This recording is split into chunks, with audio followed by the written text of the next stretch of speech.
Good day, sir and ma'am. I'm Alicia. I'm 40 years old. I have one children. I am college graduate. I want to work in Hong Kong to earn more money and support my family.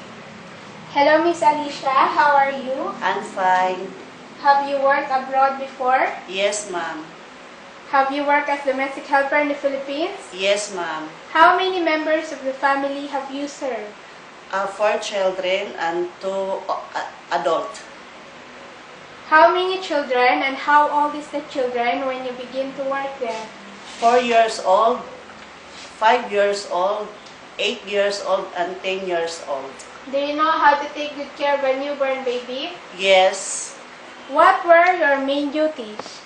Taking care of baby and children, cleaning, washing and iron, clothes and cooking. Please tell me your way of baby caring and how you get along with young children. Feed them, take a bath, change diaper, play with them, teach them homework and tell them stories. Can you sing children's song?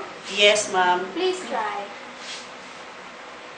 Twinkle, twinkle, little star, how I wonder what you are. Up above the world so high, like a diamond in the sky.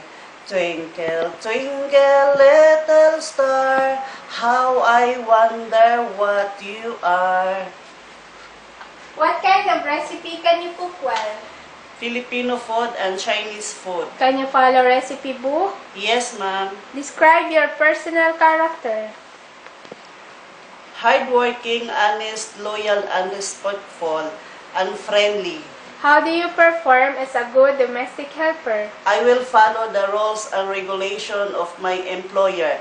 I promise to finish to my 2 years contract. I hope to see you soon. Thank you.